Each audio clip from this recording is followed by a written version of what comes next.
ভাইরা আমার, এই সংবিধানের দোহাই দিয়ে এখন একজন স্বৈরাচারের দোসর, কুখ্যাত মানি লন্ডারার, অর্থ পাচারকারী, ব্যাংক লুটেরা, ব্যাংক দখলকারী এবং গণহত্যার সহযোগী শাহাবুদ্দিন চুপ্পুকে সংবিধানের দোহাই দিয়ে তাকে বাঁচানোর একটা প্রচেষ্টা আমরা খেয়াল করছি।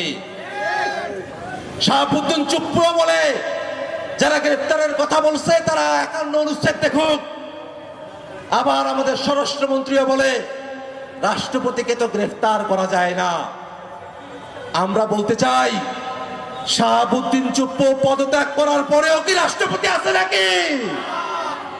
এখন তো ভারপ্রাপ্ত রাষ্ট্রপতি আছেন, আমাদের মাননীয় স্পিকার মহোদয় এখন রাষ্ট্রপতি আছেন।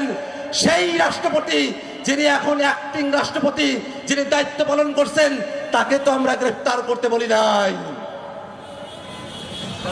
রাষ্ট্রপতির দায় মুক্তির বিধান কোন চিরস্থায়ী বন্দোবস্ত না। যতক্ষণ রাষ্ট্রপতি ততক্ষণ 51 অনুচ্ছেদ বলে তার বিরুদ্ধে ক্রিমিনাল মামলা করা যায় না, কিন্তু যখন তিনি আর রাষ্ট্রপতি থাকেন না তখন তাকে গ্রেফতার করতে আর কোনো আইনি বাধা নাই। এই বাংলাদেশে এরশাদ যে স্বৈরাচার কায়েম করেছিল, তখন 90-এর আন্দোলনের পরে, অভ্যুত্থানের পরে 6 দিনের মাথায় এরশাদকে গ্রেফতার করা হয়েছিল।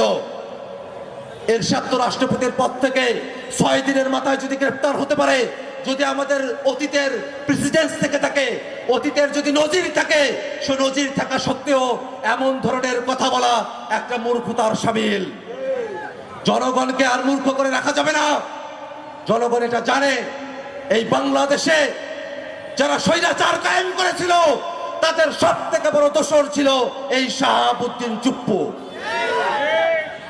ছাত্ররা তো তার কাছেও গিয়েছিল 14 জুলাইতে, যে কোটা ব্যবস্থা সেটাতে একটা সুরাহা করে দেন, কিন্তু রাষ্ট্রের অভিভাবক হিসাবে শাহাবুদ্দিন চুপ্পু তখন শিক্ষার্থীদের পক্ষে অবস্থান নেয় নাই। এই কারণে আমরা স্পষ্ট করে বলি, সংবিধানের 51 অনুচ্ছেদের দোহাই দিয়ে শাহাবুদ্দিন চুপ্পুর গ্রেফতার ঠেকানো যাবে না। 51 অনুচ্ছেদে শাহাবুদ্দিন চুপ্পুর গ্রেফতারের বিপক্ষে কোন ধরনের কোন সুরক্ষার অবশিষ্ট নাই।